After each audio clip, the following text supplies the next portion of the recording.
Good afternoon, everyone, and welcome to Hope. My name is Tammy Lynn Connors. This is my YouTube channel and podcast, Helping Other People Evolve. Today, I have a welcome back again guest, and that's Josh. How are you, Josh?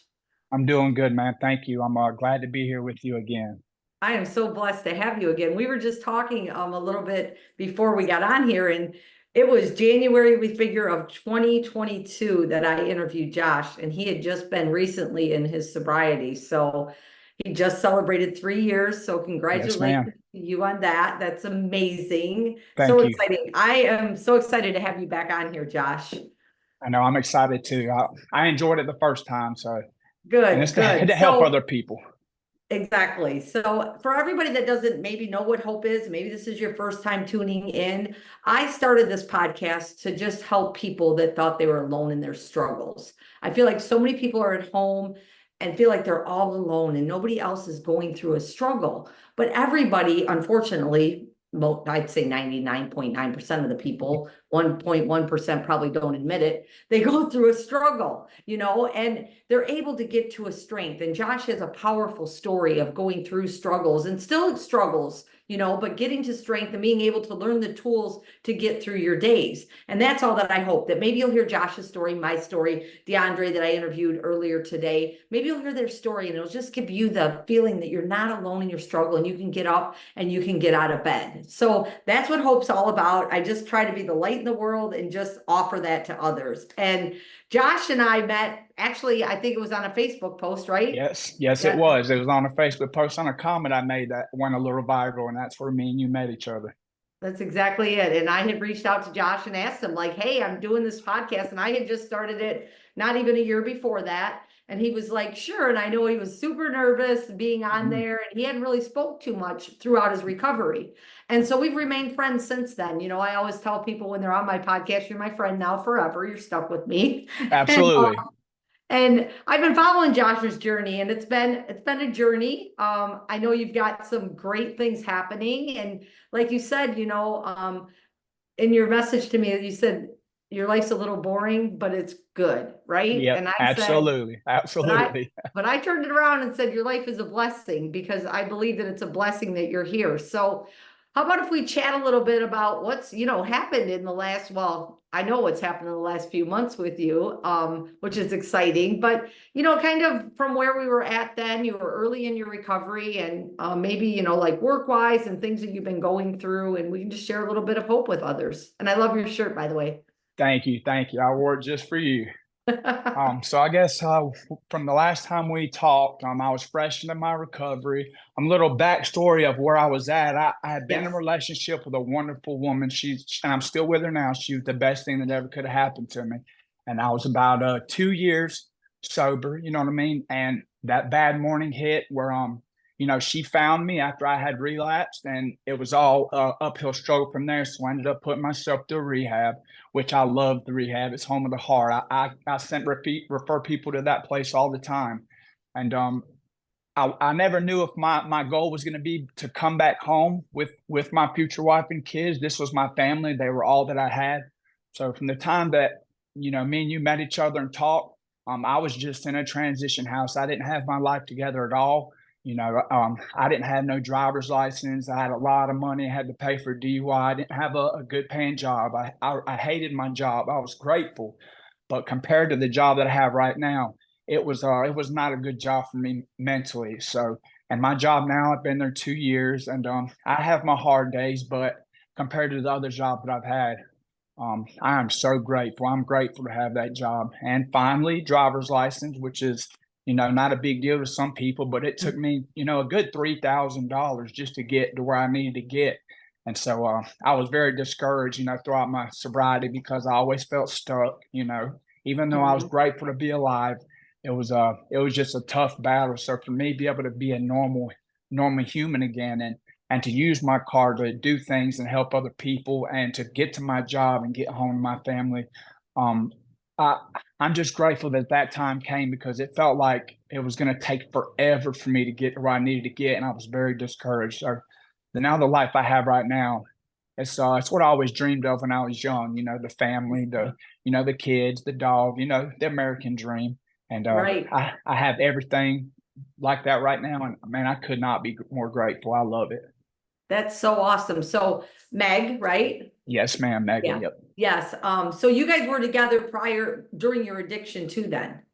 Um, yes, whenever we met, well, we had already met. She had known me for a good 11 years, but Okay. I was recently, sober. She helped me a lot at the beginning of my recovery.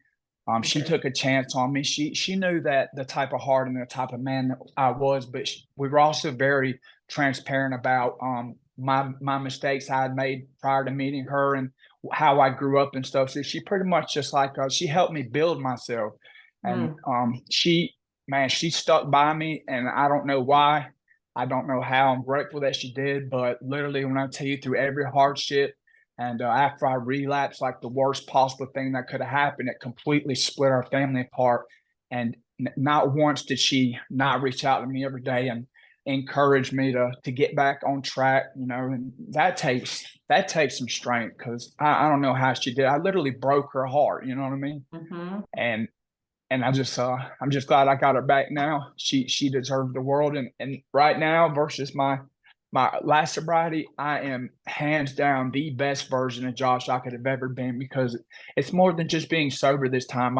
I'm working on my character defects. I'm addressing my struggles. I'm helping other people. I'm staying connected. I'm not just sober. Like I'm doing everything that I need to do to be a better Josh. And I think that's the difference between this recovery and the last recovery.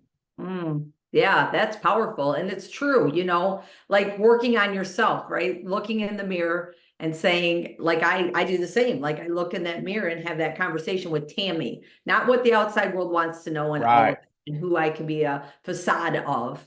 Like Definitely. really look deep in that mirror in my own eyes and have that conversation. And I think that's so important. And It's use not it. easy either. It is not No, easy. no, It's not. not easy. It's easier to stay busy and stay away from that mirror, Right. Definitely. Definitely. and not really look at that. And I do that at times. I mean, I'd be lying if I said that I don't. Like I keep so busy and then I see myself slipping into not so much like I'm going to go drink again because Right. that's Right. not, I feel like God has really honestly, I know I never become complacent, but I really 20 years now. I mean, I know people that have been sober 30 years that have went back out and drank again, but Right. I just feel like God took that away from me. But Amen. I can get into other downfalls. I can even get into a funk of depression. I was just Oh kind of yeah. in one last week because I was so busy doing other things. I wasn't paying attention to what Tammy really needed, to stay Yeah. at my happy self. Yeah. That's the truth. That is the truth. Yeah. And Definitely. so I know recently there was a proposal I saw. How Yes, ma'am. exciting was how exciting was that for you? Now, I do kind of want to go back a little bit, I guess, maybe because people probably maybe had not heard our first story, but Yeah. you didn't grow up in a very family-oriented environment. I shouldn't say very family-oriented, but not family-oriented at all. Oh man. That's where a lot of my addiction roots from. I can go on and on, but to paint a picture, very abusive household from my mom and any staff that I was with. Um, Times where there was no running water, no power because money had went to other things. I remember having to walk to like food banks and stuff. You know what I mean? My mom, she was not a very good leader at all. And what sucks is I always said that I would never turn out like her. You know what I Mm. mean? And that was a lie to myself because I fell into the same mindset with addiction and it just blew my life up. But no, it wasn't. I never knew my dad. I didn't have a family. I was just kind of just in this dark hole by myself. And one thing that I've talked about recently is I wish I would have done something different. Whenever I was in school and stuff, and when people talk to me, I guess I was very good at putting this mask on because now that I've come clean about my story, all the people that were around me at that time, teachers, guidance counselors, they're like, we never would have guessed that it was like that. So Right. yes, my upbringing was definitely the hardest part of my life, and I'm still not completely over that. I accept Like, it, but it breaks my heart, especially now that I'm a dad and I'm mhm. I'm a spouse. You know what I'm saying? I couldn't understand how things could get that bad. And also, my mom was the first person to ever give me drugs, which in my mind is absolutely insane that you're able to Mm. do that. So Right. yeah, that's where it was the domino effect from my childhood up. A void that I was trying to fill. Not much genuine love, and just very, very aggressive abuse, like just was not good abuse. Yeah, that's what I come from, and that's what I've been fighting back on since I become a man, is trying to deal with that and breaking what generational curses that people say. And that's the hardest part, is to know that I never want to be that type of man, and never want to put my family and kids in that situation, and that's what pushes me. Yeah, yeah. And so I just wanted people to kind of hear that a little bit, because and I know you still, I know the struggle. I see you, and one thing I love, Josh, is when I see your posts that are great posts, and then I see your posts that you're struggling a little bit, and asking for prayers. And I think that is so important, and especially from a man. Okay. Absolutely. Period. Yeah. I talk about this all the time. I was just working at a football game last night, and I was talking to a couple of the gentlemen there, and I said, I love interviewing men and talking about how important your mental health is. And I Yeah. get it. It is for women too, but we talk about things more easily. Definitely. We talk about it. We don't get shunned or said you're a crybaby or whatever. But I think Right. more and more and more, it's being okay to talk about it. You know what I mean? For you Oh men, I yeah, hope it is absolutely. anyways. Well, they Because there paint is, a go go ahead. ahead. They paint a picture, man. If you're a man, you just need to deal with it, suck it up. Nobody cares, and that is a toxic mindset, because we do have feelings, and when a man doesn't express that, guess what? He builds up and builds up and builds up, and then all that negative's got to go somewhere. Mhm. So I live by that. I will cry in front of you. I will be mad in front of you, angry, and I will talk about it, because how else am I supposed to get help from the people that love me if they don't know that I'm going through that? Exactly, exactly. And I think that, my friend Chris and I were talking about it, and the suicide rate for men like age 28, I think it is, to 36 is so sky high. And I think it's that time of your brain and stuff. There's a whole lot of research with that, but it's a hard time. And when you can't talk to anybody about it, and you, like you said, you just blow up, and then you don't have an outlet. Maybe you are an addict, and then you go back out and use, or maybe you just can't take it anymore and you're done with life. And I really hope that people know that it's okay to talk about it, and I think Definitely. that it's just important for us to talk about. And so I love that when you share, you really do share like a struggle that you're going through, like, I'm having a day, I need prayers. And there we are. And that's what we're doing. We're dropping everything, and we're going to pray for Josh, and Yeah, I just think definitely. that's important that you do that. And I appreciate you doing that. It means a lot, just so Yes, you know. ma'am. It's okay to be vulnerable. It is.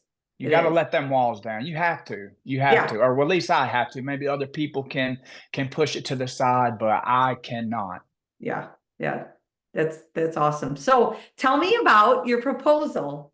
Let me Oh hear how, did she know you were going to do it that day? How did that go? no, that's the funny part. I wish she was here. She had to work tonight, but I had planned for nice family pictures. When I was younger, I always wanted the nice family pictures that you see people take. And you're Mhm. dressed up in corresponding shirts and stuff. And it's funny. She's very smart. She can pick up on vibes that I give. You know what I mean? But Right. from the time that I told her that we was getting family pictures done, as soon as we got to where we was getting our pictures taken, she automatically knew. I don't know, she could probably see that I was anxious, and it's been a long time coming, and I always told her she deserves for to be my wife, and I love her. But absolutely, she read right through me, but she went along with it. She played into it, and she let me have our moment. And the way we did it was incredible, man. I got to have the boys; they were a part of it. Had them holding a sign asking if will you marry Josh, mommy? And she turned around, and the ring. Years ago, she had sent me a ring, and she absolutely loved that ring. And from that time, I saved it. And when the time come, I was able to get the ring for her, and she loves it. You know what I mean? She deserves my love like that for a long time. But I just wanted to make sure that I was who I needed to be. Mhm. Obviously, when I come back into this sobriety, I'm not going to say, will you marry me? Not because I don't want to marry her, but because I have to make sure Josh is stable enough and confident enough that I will never, hurt them in that way again. And Right. we were in front of the lake, had the nice shirts, felt really good. But she knew. She didn't tell me at the time that she knew, but y'all's intuition is good sometimes. She knew. Well, and I'm sure, like you said, I mean, you're going to get family pictures, but I'm sure knowing you were nervous and your hands were probably sweaty and you're like, okay, Oh yeah. yeah. Oh, kind of So, shaky a little bit. I'm telling you, right, mine. That's one right. thing And I still she's like, struggle with. okay, yeah, Yeah, that's she knew. awesome though. That's awesome that you got her the ring that she wanted. Yes. Yeah, I bet the boys are so excited. Oh man, when the day before, I didn't want to tell them, when I had planned on doing it, Uh-huh. because boy, they'll tell on you in an accident, not even do it on purpose. So I'll never forget when I went in there, I shut the door and I asked them. I said, "Is it okay, if I ask Mom to be my wife?" And when I tell you, they both stood up and started jumping on the bed, and it was Oh, such a wholesome moment because they know that I love them and love her, and they know that I'm their dad, although I'm not their dad. They right. they they get the idea. They see what we're trying to accomplish here, and man, they was probably more excited than I was. You know what I mean? Oh, Yeah, they were and how old are excited. the boys? They are 8 and 6. 8 and 6. That's Yes, awesome. ma'am. So you've been a part of their life forever, pretty much. Ever since they was little, yes, ma'am, Yeah. for sure. Yeah. That's Yep. awesome. That's so I great. Yeah, I tuck So, them in and I'd go to their games and I'd take them to get ice cream and they're my boys, man, and they right. know that. They know Yeah. that. That's awesome. Now, do you guys have a wedding date? We don't have an exact date. We're still we got some venues and stuff that we looked into. We found one that we really, really like, and we're gonna pray on that and see what happens because they're doing some construction and stuff there at the moment, and we want to see if they're going to be ready to provide us with what we're expecting to have at that venue. It's definitely going to be next fall. We don't have an Okay. exact date, but she's really digging the fall. She's been making the flowers and stuff with fall colors and stuff. Yeah. So we don't have an exact date right now, but we have a plan in motion, and we know who's going to be with who. My men and her women, and we know who's going to officiate it, all that stuff right there. And it's going to be Awesome. fall time, which is nice because you don't want to be out there and it be 100 degrees outside. No, no. Yeah. So Yeah. fall's Fall weddings perfect are weather. beautiful. I just was Yes. talking about that today, and I hope that I get an invitation to that fall wedding. Oh, absolutely, 100%. I would love for you to come. You deserve to be there. I would definitely let you know. That's my word. That would be awesome because I'll definitely dance. Oh, I know you will, and you're good at it too. Now, don't look at me. You're not going to see me over there dancing. I'll be looking like I'm having a seizure or something. You know, oh, you'll get on that dance floor. Dance like nobody's watching. You'll definitely be there. So, what kind of work are you doing, Josh? I'm a hose technician. I make hoses for like tractors and dump trucks, and the other side we also work on like hydraulics and cylinders. It's a hose tech is what it calls. I just make all types of hoses from big chemical hoses to petroleum hoses for gas stations and stuff like that. So, and there's a lot to remember, a lot of measuring and stuff, but I've been blessed that the person, that was over that department when I started, he's had a lot of patience with me, and he's helped me. Super good dude. And it's not like a career. You say I always keep it real, and I'm Sure. keeping it real. It's not like something that I plan to do for the rest of my life, but it blesses me very much so now. And Hmm. who I work for is great. They're very, understanding, good vacation, good benefits. You know what you want to aim for as a job, and I love it. I do love it. Even on the hard days, it's better Yeah. than some of the jobs that I've had in the past, Yeah. way, way better. So I try to keep that mindset whenever I'm struggling. And that right there, that kind of segues right into that, keeping that mindset. We kind of talked about that a little bit before this, like just keeping that positive mindset, because I think people forget how blessed and grateful we should be for things, right? Amen. Oh yeah, 100%. Like you just said, some days job's hard, yeah, but Mm-hmm. the old job that you had was not what you really wanted at all, For right? real. I Yeah, and it's just hard to talked keep about that this. I did a perspective. podcast, pardon? I'm I sorry. said it's hard to keep that mindset on them hard times. I have to catch myself and be like, come on, Josh, like get with it, suck it up. It's not that bad. I tell myself that all the time.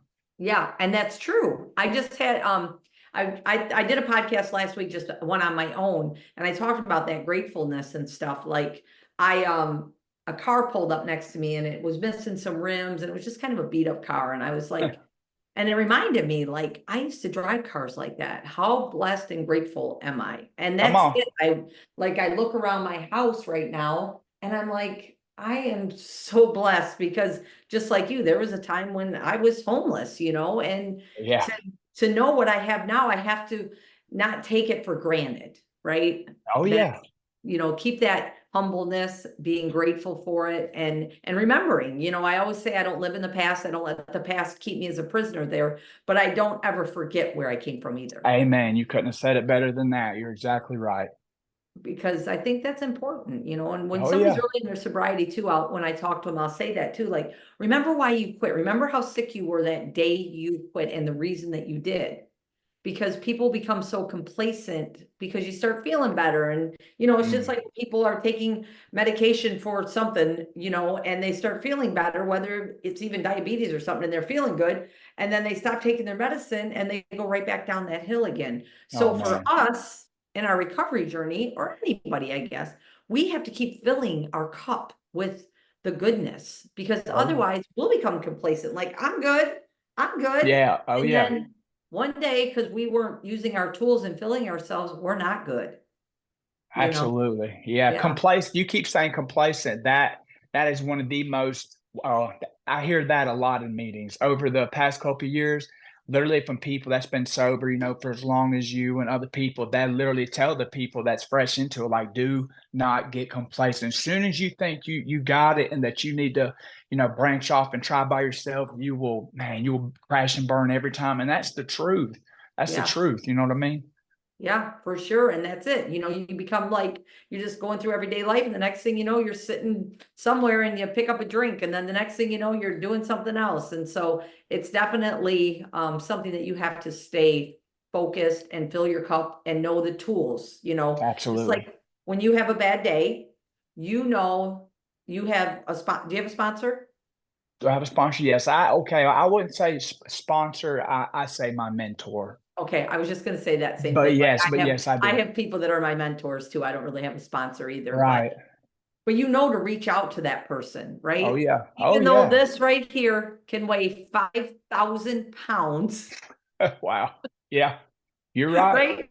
Oh It's yeah. true. Like, you look at that phone and you're like, man, I don't know. It's so heavy. It's so hard just to call and say, hey, I'm having a bad day. But once you become great with that mentor and you know that that person's not judging you and says, Yeah. hey, Josh, I can relate to what you're saying, Yeah. and Definitely. remember these tools. And I think that's important to have those people in our lives and those tools. Like, you go to meetings, that that's what you need to do, and you're blessed to have a beautiful woman in your life to love you and help you through these struggles and know that you're struggling. And I'm sure she has struggles too, Oh you know. yeah. So it's just good to have our toolbox, I call it. I call it my little toolbox. And I know when something's happening to reach in there and get those tools out and use them, not keep it locked. Absolutely. So Definitely. We yeah, got the tool belt. We just gotta yeah. work in. The one thing you hear all the time, it goes to what you're saying. Whenever you hear, and I'm guilty too from when I relapsed last, but I hear it time and time again. When somebody relapse, you hear everybody that cares about them say, why didn't you just tell me? Why didn't you tell me you were struggling? And that's 90% of the time. And our answer is, I don't know. I guess I didn't want to be a burden and stuff. But had we reached out to our people, our chances of relapsing would have cut in half. You know what I mean? So you're right. It is a hard thing to do. It takes practice. It takes practice to be vulnerable with somebody. And um Hmm. and whenever we're struggling the most, that you're right. That's when we have to reach out, because what other reason would our loved ones be there for us? They're help us with our foundation, and we have to utilize that because we will fail every time. You know what I mean? Hmm. And I do know that. And I've watched too through your journey that, I mean, you've lost some people too through Oh your yeah. journey from addiction and having to deal with that, Yeah. and how do 14 you deal with people. that? Two people? 14. 14 people? 14 My people that goodness, that Josh. meant something to me over the years. Yeah. Yeah, and actually, my best friends over the years, they did within the same month. Like two of my brothers that I was around since my first friends. Whenever I come to Dacresville, South Carolina, they were my brothers, and that was in within a one month period. Mhm. Yeah. Yeah. And that's hard, and to I always tell people, a lot of people use that as an excuse to go back out again, right? Yeah. Oh Like, yeah.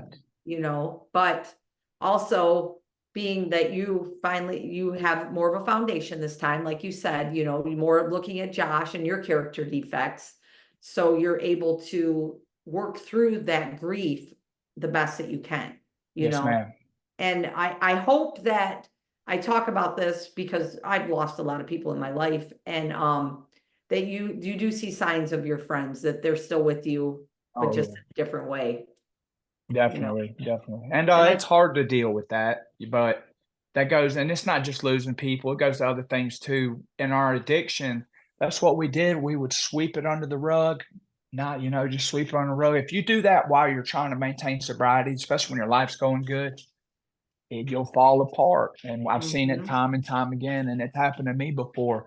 You do have to deal with it, even if you just talk about it to somebody. You know what I mean? And that's Yeah. why, since I become sober, and I'm not saying this to brag or nothing, but I have helped dozens and dozens and dozens of people get into programs. And not all of them make it, but some of them do. And they'll tell you, like, I'm so grateful that I'm in their life, and that's why I'm still here. That's exactly why I'm still here, and I will help anybody I possibly can. And that's my purpose. That's why I truly believe God spared my life, is so I can help other people, because I know what you're going through. I've been there, homeless, Mhm. all that, stealing to eat food, whatever it is it may be. And it's like a sign of evangelism. Like, other people see me and know where I come from, and they see me lit up and everything's, going good for me. And they're like, hey, I can have that too. But sometimes people don't know how to take that next step, and that's where I come into play. And Mhm. I will help. I will pick them up. I don't care where they're at. I'll take them to rehab. Whatever it takes to help them. That's why God kept me here. Wow, that's powerful, and it's so true. And through that, I've watched you speak at churches. I've seen you like doing what you do and helping people, and at the same time, you stay humble through it. Oh And yeah. that's what's important. I have a friend of mine, his name's Lou, and he was on my podcast a little while ago. He lost his daughter actually to an accidental fentanyl overdose.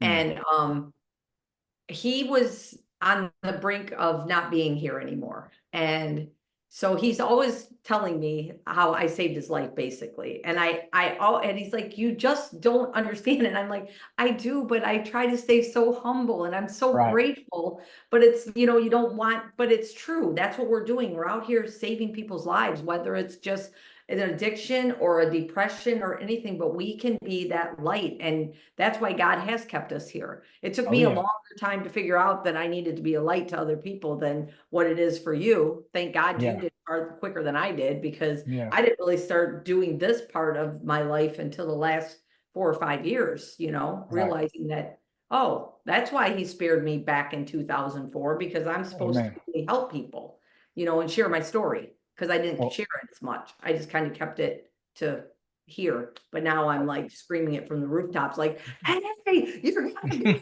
okay. that's important You that we're know? like that, because even if we just reach one person, even if it's just one person. Yes. And it used to be cool to do drugs and do this. We're throwing a party, and we thought that was so cool. And now that I'm older, there is absolutely nothing cool about that. Being sober and doing what I'm doing, that's cool. You know what I That's mean? cool. And people are dying left and right, and there's nothing cool about that. I mean, let's say there's an addict, one in every 10 on the family. So pretty much every family has somebody that's addicted to something, and it doesn't have to be drugs. It could No. be, there's a lot of addictions that can hinder you. And Hmm. screaming it from rooftops, having the courage to do that, and being vulnerable and letting people know, all the bad that you went through, all the stuff that you even put yourself through, Hmm. letting people know, it paves a road for them. You know what I mean? Yeah. Yeah. And you're It's a good definitely a thing. true example of that. And I'm so blessed that I saw your comment on Facebook. And I think Yeah. it was talking about I think when I posted it, or somebody posted, it was something about statistics of overdoses and Yes, stuff, it and was. commented, Yep. and I immediately read that and reached out to you back then, and we've just stayed in contact since then, and I just love that. And one of these days I want to interview Meg, because I think her story's going to be just as powerful. Oh, To she know, would love that. She would yeah, love that yeah, because coming it's from that not pretty other on her side side. either. You know what I mean? Pardon? I said it's not pretty on her side either, having to deal when our family members, friends deal with, when we're addicted, the Right. amount of destruction and hurt that we do that you wouldn't even know unless you heard one of them people tell you about it. It's Yes. That's why being addicted is, I always say, it's very, very selfish. Very Mhm. selfish, because you hurt everybody that loves you. And she's living example. I mean, she literally found me when I relapsed. I was overdosed in the bathroom. Whenever I woke up, there's 20 people in my house, response teams and deputies and all that. And she had to deal with all that stuff. Even whenever I was in rehab, she had to deal with that. You know what I Mhm. mean? And Yeah. there's a lot of people that I think would like to hear her too, because there's a lot of spouses that deal with the same thing. And Right. even people that reach out to me, I don't know what to do. He won't get help. Will you talk to him? And we don't see it because we got like these blinders on because of addiction. But that's the worst part about my testimony is hurting the ones that I hurt. Because I used to be like, if I'm, what does it matter if I'm doing drugs? You know what I mean? It doesn't matter because you're not doing them. But man, we are beating the people that we love down more than we will ever see. Yeah. Heavy stuff. Yeah, that is heavy stuff. So, well, Josh, thank you again for coming on here again. I love that you came on here again. I wanted to try to do it right around your 3 year. I knew that it was in August, and we played a little bit of phone tag there, but I'm super Yep. glad that we were able to do this tonight. Is there any last words that you want to say to anybody? Anybody that's seeing this, and it's cliche, and it really is cliche, but if you know somebody or yourself is struggling with something, reach out. Reach out. Don't be ashamed. Pride doesn't live here no more. There's people dying every day. And one thing I realize is people are passing away, and there's a lot of times I've seen their families like, I didn't even know they were struggling. That's crazy. They were doing this and doing that because we hide it. But do not hide it. Reach out to whoever you need to, get into a program, and just know that you're not alone. You're really not. And if anybody could reach out to me, I don't care who it is. I don't care if you're across the world. If you need help, I will, even if I have to research facilities and stuff in your area, whatever it may be, I will help you. But just don't hide it. And God is good. I want to say that too. Yeah, all the time. All the time. All the All the time. time. Yeah. Yes, Josh and ma'am. I are both are believers in God. So like I always say on here, whatever your faith is, but that's what our belief is. And Yes. he definitely got me through all my struggles and gotten me still here. And the reason why, like you said earlier, we have a purpose to help other people. And that's exactly what we're doing. So, well, Yes. Josh, thanks again. And everybody, thank you so much for jumping on Hope. I have a YouTube channel, Spotify, Apple, iHeartRadio, Audible, all the platforms. Just if you want to like, support all that, give some good whatever stars, ratings, that helps push it out a little bit more. And my friend Chris is always like, talk about your Patreon. So I have a Patreon. I always like to blame it on him, but I do have a Patreon. If anybody want to donate $1 or whatever, I don't do this to monetize it at all. I just want to be able to reach more people. That's all. That's Amen. all, spread hope. And one day I'll do a night of hope down in South Carolina. And I'm sure Josh will be one of my people that'll be there for me for my night of hope. So Hands down, any day. I'm there any awesome. day. Awesome. Well, once again, thank you, everybody. And thank you, Josh. I hope you have a great night and take care. Okay. Thank you, Miss Tammy. Thank you.